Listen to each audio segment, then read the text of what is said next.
Ammon Hennessy, besides wanting me to become a pacifist, wanted me to learn how to become an anarchist. It was a word, like most people, I was afraid of because it always meant violence and chaos. It never occurred to me that the capitalist system is violence and chaos decade after decade. It certainly is today. I didn't know what he meant, though.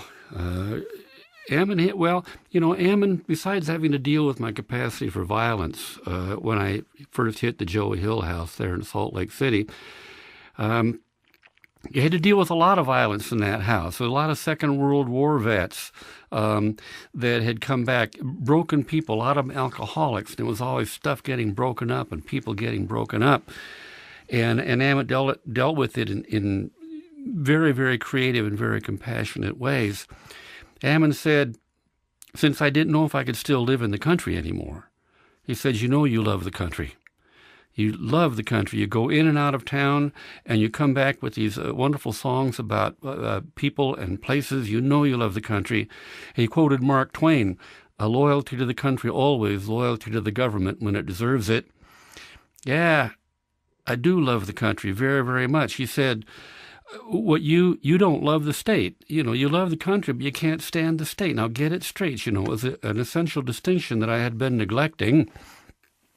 Well then, having established that firmly in my mind, he said, well, he got me onto the notion that anarchy isn't a noun but an adjective that defines the tension between moral autonomy and political authority, especially in the area of combinations, whether they're going to be voluntary or coercive.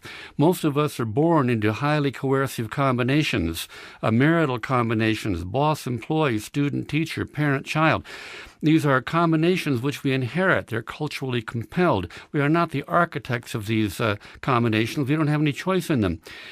He said all we ever wanted to do is to be centered enough in ourselves that we could come together and create voluntary combinations, non-coercive combinations of which we are the architects, which define our needs as we see them and not as they're defined for us.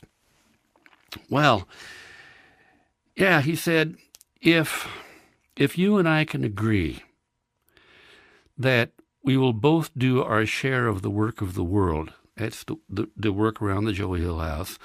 If you and I can agree that we will only take what we need and put back what we can, if you and I can agree that we'll care for the afflicted, and mostly if you and I can agree that we won't hurt anybody, all the things you can't get from the boss and from the state, then we can begin to build between us that voluntary combination and get the work of the world done without the boss and without the state.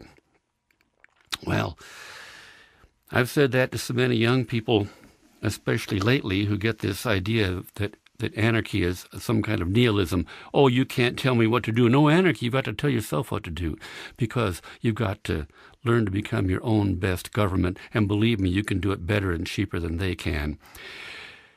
What I tell my young friends is your job in the world is to find out what your real work is. Your real work. Work's what you do for yourself. Toil's what you do for somebody else.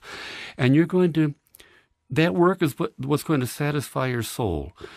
That work is what animates you, which permits you to live in the exercise of your own unique and specific virtue. Now, you're going to take a lot of dumb jobs. You're going to take a lot of jobs that you don't like, or jobs that take you nowhere. You're going to pay maybe a dumb wage. You could have a good boss or a bad boss, but the boss is the boss, and you can't laugh off that curse. But if you do that toil, you're going to take part of the money and part of the time and use it to acquire tools and skills that enable you to do your work. And when you've got that, someday you're going to pick up the phone and call in well, and you're going to start to do your work, put your work in the world. And if there's something you find out you can't do by yourself, you find other people who are like-minded, who want to do the same sort of thing, and you come together and you make that voluntary combination. I always wanted to write that old man a song, not about him. He was vain. I wouldn't give him the satisfaction, but something mulched up out of his thought as an anarchist.